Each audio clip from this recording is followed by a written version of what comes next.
Welcome to the Steam Chamber. I'm your host Lord Elemental, and welcome to another episode of Greenlight Highlights. We've got another 6 Greenlight games for you to look at today.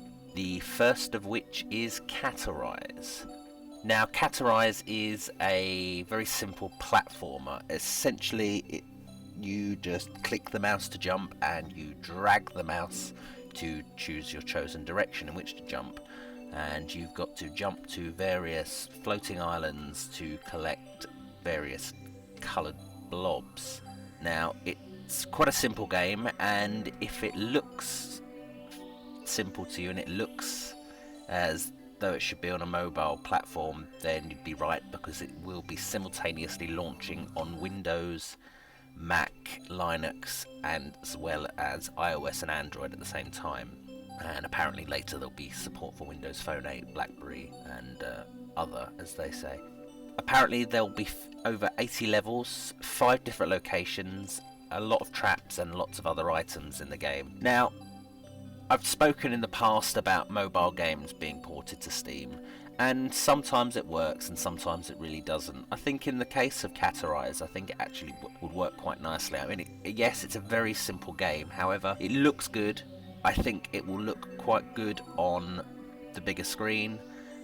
I know it's simple, but sometimes you just need a casual little simple game to blow off a bit of steam. You can't be playing Battlefield constantly. You can't be playing Tomb Raider constantly. Sometimes you need to just play something casual and quite simple. In terms of aesthetic, the game looks really nice. The cartoony comic style is really nice. Each level is preceded by small intro motion comics, very much in the style of the motion comics you get at the start of Angry Birds games. And there's definitely a bit of influence in terms of design and backstory when it comes to the Angry Birds games. So yeah, a very simple game to start off this week, but worth a look and worth a vote by all means. Right, our next game is Dreamfall Chapters, The Longest Journey. Now, this is actually a sequel to a couple of games, The Longest Journey and Dreamfall, The Longest Journey. So it's sticking with the name there, not much of a change in terms of name. Now, this is being billed as, I think, the third and final part of the series. This was a recent Kickstarter success story for Red Thread Games. They were looking for $850,000 and they got $1.5 million. The game positions itself between 2 worlds. You play a female protagonist who lives in a very Blade Runner-esque dystopian cyberpunk future called Stark, but she also has the ability to move through dreams to a fantasy world. There's a real difference. One world is very much Cyberpunk 2077 Deus Ex, the other world is very much Fable. Now, this is a very promising looking game, a very good looking game, and as a result it's garnered a lot of press attention from bigger sites such as IGN. But what it boils down to is essentially it's a 3D adventure game that takes the player on a journey across both worlds. One called Stark, one called Arcadia.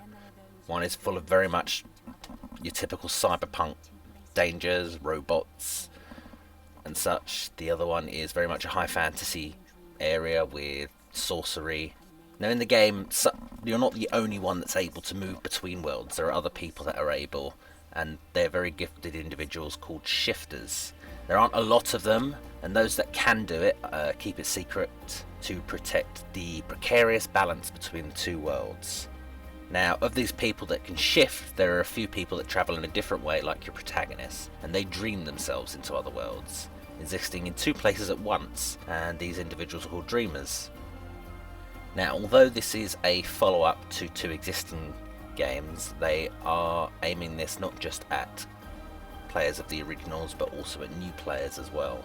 So as well as revisiting sort of locations and characters that have been in the previous games, this game introduces completely new areas, new people, new game mechanics, new challenges. The game will be available on Mac, Linux and Windows from the very start by all accounts. There is no word yet on a price.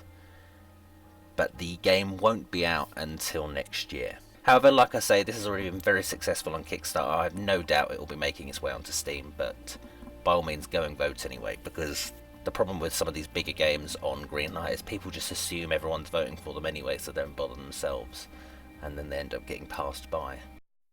Right, our next game is the Sandbox from Pixel. Now, some of you might be familiar with this game already, as it already enjoys quite a few users on iOS and Android. They say they currently have 3 million players. Now, this is a bit of an odd one. This is a 2D pixel art sandbox game which sees you sculpting a universe. You start with very basic elements of dirt and water, and by combining elements you get mud and other elements, and as you progress you discover new elements, much like a lot of the elemental games that you used to get on the phones. Only with this one it's got a design side as well. You use it to create a whole universe, create things from growing plants to bring mountains, generating life, and then as you progress you gain access to various advanced tools for crafting more complex elements. Eventually you'll be able to access non-organic elements like metal and light bulbs and stuff, allowing you to create new things, both natural and technological, as they say. Now, the game features 5 different campaigns with 71 game levels in total. They're saying there's infinite possibilities in terms of landscape design and countless chemical reactions. You're able to compose your own music within the game, your own melodies, and you can bring your creations to life and watch them evolve, eat, reproduce and die, they say. Perfect for the inner megalomaniac in you.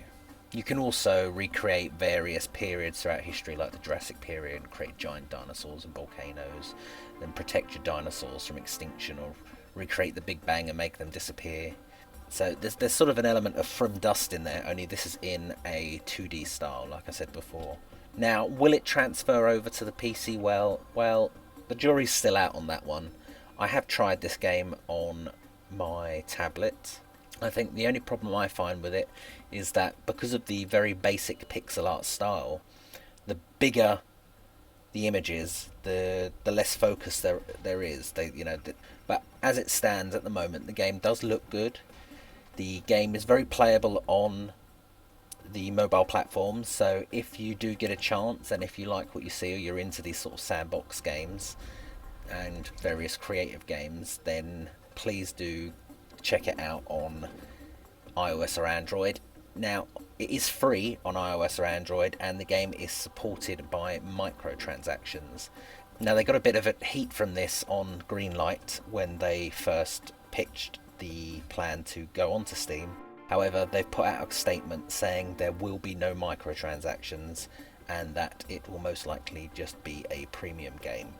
Right, next up we have another Kickstarter success story, and this is Race the Sun, which is from developer Flipfly, I do believe. Now, this is a really interesting little racer. This is sort of an arcade style, sort of Racer type game. Essentially, you are racing against the sun, and the goal is to get the highest possible score by racing into the sunset whilst avoiding various obstacles and enemies, collecting various power-ups and speed boosts along the way. You're flying a small solar-powered craft, and the game ends at sundown, so if you have to make it to the end of the level before the sun goes down, otherwise you die.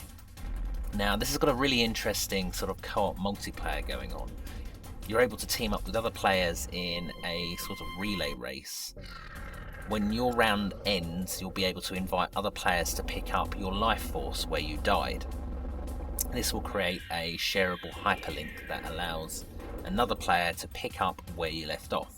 Now, when they die, they will be able to share a link, and so on and so forth. So the process will go on and on until your team's life force is completely depleted, at which point your team's combined score will be posted into a special leaderboard. Now, this is something they're keen to develop to help create a real community of players who play together, hoping that it might even form like groups, form clans, It's a really nice and interesting way of doing something and bringing a bit of multiplayer into a game that wouldn't normally have it, and it's a really nice way of doing something multiplayer without doing the same old tacked on sad multiplayer of we've got to have multiplayer, let's just do anything or thing like this. I do urge you to go and check the game out either on their Kickstarter page or on their Greenlight page, both of which will be linked below. At first glance you don't necessarily get a great feel for the game. You know, a lot of it could pass you by if you don't really look closely. Another thing they're keen to point out is there will be Linux support and there will be a level creator, which means there really will be infinite possibilities. It's a really, really good looking game. It's really sharp, really modern looking game, and definitely worth your time. Right, another game we've got for you this week is another adventure and horror game. There seems to be quite a few of these popping up since the days of Amnesia and Slender Man. This one is Apeiron, an adventure horror game which sees you play the part of a man who has lost his memories and woken up in an old and unfamiliar manor, as they always are. As he tries to find his way out of this manor, he has to face his childhood fear and an obscure presence hidden in the deepest parts of his memories. Now, the whole game isn't set within this one location. There are 4 different worlds. Each world will represent different times in the protagonist Stephen's life. There will also be what the developers are calling dreams inside of the dream. This, they say, will give them the opportunity to create something of a free-roaming survival game. Now, they're touting their key features as a very large 3D world to explore. There's more than one ending for the game, which is a bit interesting. There are lots of various collectibles and hidden objects, as well as Easter eggs. The game features some quite horrific enemies at the moment, as you can see on their Greenlight page. It's not the best looking game, but it doesn't look too bad at all. Got a nice grainy look to some of the visuals. It creates a real sort of Blair Witch vibe, which, you know, and it's far more scary when you're actually playing a game rather than just watching a video as well. So I do find these games tend to be quite good at creating a bit of atmosphere. There's not a whole lot of info other than that so far, so do keep your eye on this one if you like the look of it, and stand by for future updates. Right, our 6th and final game on Greenlight Highlights this week is Gravi, which is a single-player platformer from Hashbang Games. Now, Gravi is a puzzle platformer, and I know there are a lot of them. There are a lot of them on Steam already, and there are a hell of a lot of them on Greenlight at the moment. However, this does look like a good game, and it does look like it's worth your time. Now, in Gravi, you must shoot and swing your way towards victory as a small blue ball of energy, and as you are making your way through various traps and manipulating gravity, you are being chased by Anti-Gravi, your alter ego. Essentially, your character is lost in a trap-filled underbelly of an alien test facility, and you must use your wits and perseverance to solve various puzzles along the way in order to get out. Now, the game features 40 levels of puzzle gameplay. You can replay any unlocked level and beat your best score. So I'm assuming there will be some sort of leaderboard system, however I cannot confirm that. It really looks good. There's some really positive comments so far. Go give it a view, and don't forget to vote for it if you enjoy it. Right, that's all we've got for this week. Thank you very much for watching the video. As always, please do like, comment and subscribe if you enjoyed the video, and let us know about any Greenlight games we haven't covered yet that you think we should. Also, don't forget to check out our Showdown First Impressions video for a chance to win a copy of the game.